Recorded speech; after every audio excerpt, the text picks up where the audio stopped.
Hey crew, I am super excited to show this build off for you guys, and I hope you like it and take advantage of it because you can get some crazy loot this week from the Grandmaster since it's double loot, and I'm talking literally 4 Ascendant Shards for 1 clear. That's pretty crazy.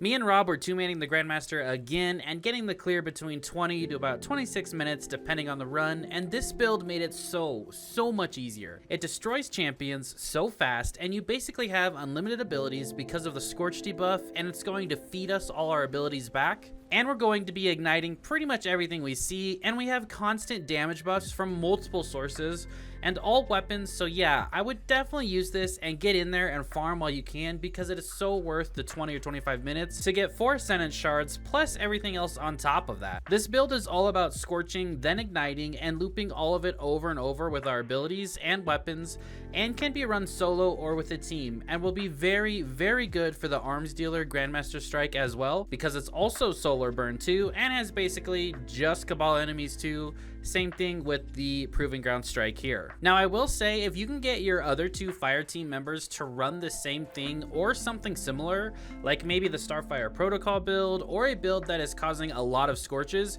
you can pretty much ignite the entire Grandmaster and just destroy everything because you're stacking so many scorch stacks so fast that the ignitions just keep going and spread with one of the fragments that we're using. So you can chain them back to back, and it makes for some really fun times in Grandmasters, and there was only 2 of us doing this. I could imagine a 3rd person doing the same thing, and man, it would be a fun time to watch that. If you enjoyed this video or found it helpful, then make sure to subscribe to the channel, and to those of you who have become a channel member, thank you so much for the extra support.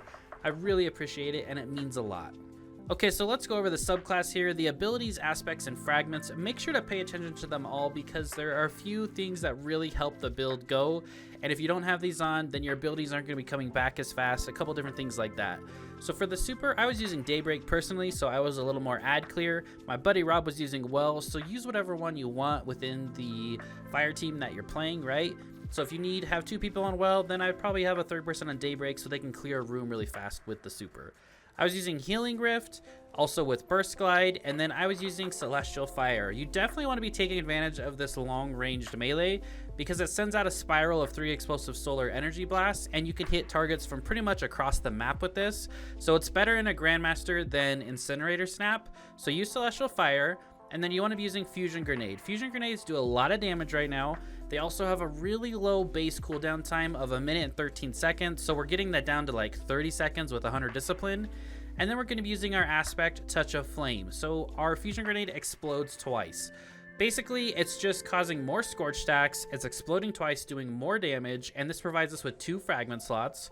And then our second aspect is Icarus Dash. I actually ran this with the other aspect as well, Heat Rises, in place of Icarus Dash.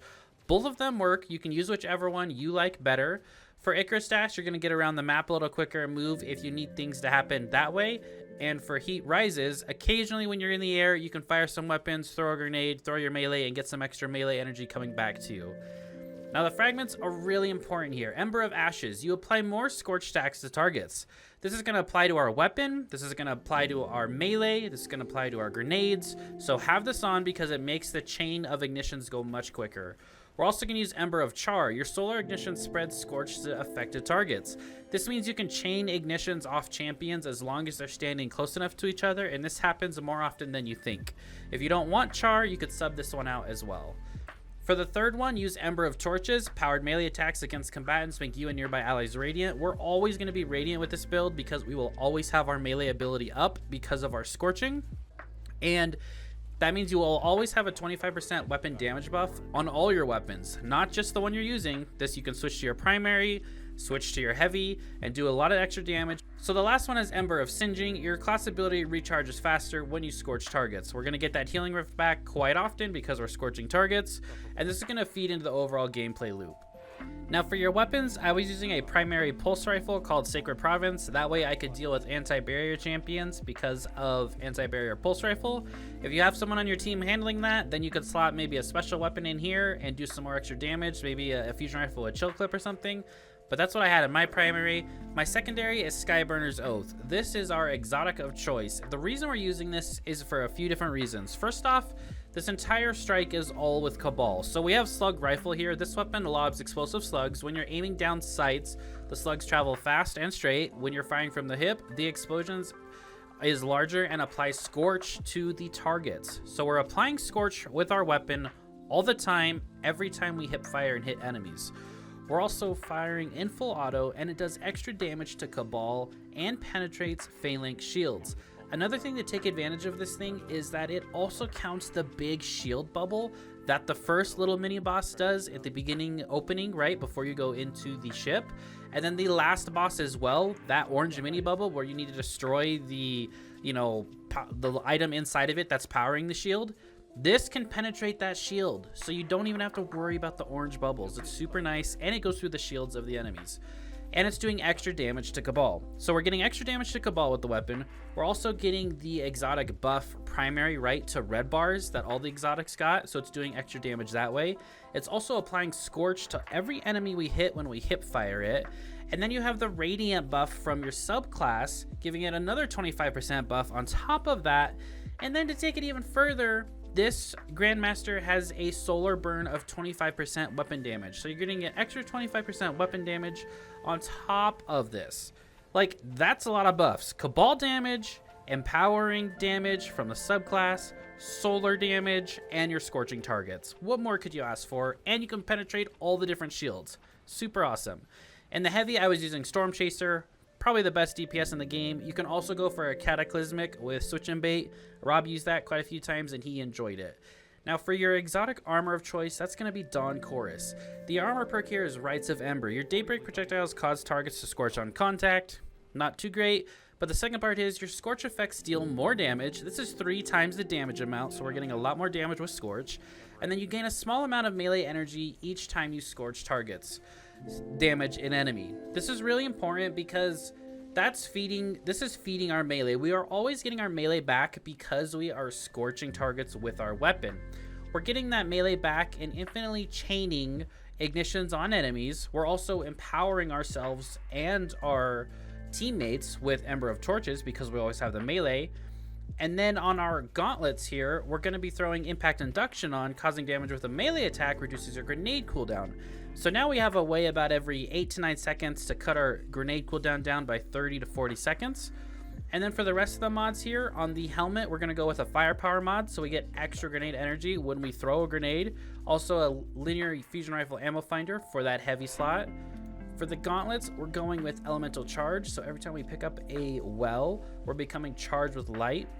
And then using that impact induction, like I said, I also have artifice armor, so I have anti-barrier pulse and unstoppable scout rifle on. Definitely want unstoppable scout to take advantage with your Skyburner's Oath.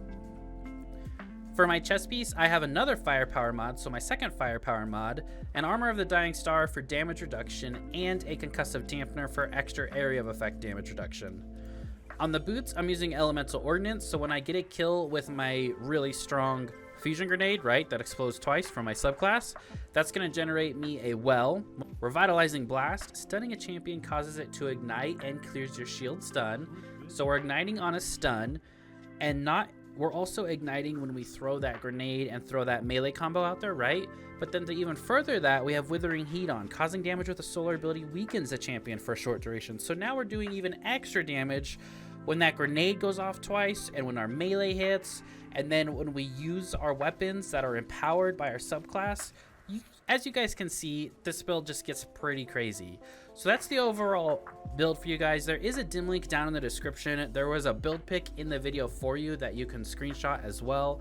And I hope you guys use this. I hope you find it helpful. It's just a great way to play Warlock. Whoever thought Skyburner's Oath would be meta?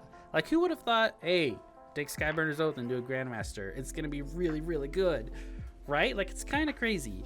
I hope you guys enjoyed it. I hope you found it helpful. I will see you all in the next video, and hopefully the audio sounded a little bit better after I threw up about 1 million blankets in the room. Have a great rest of your day, and I'll see you guys all in the next video.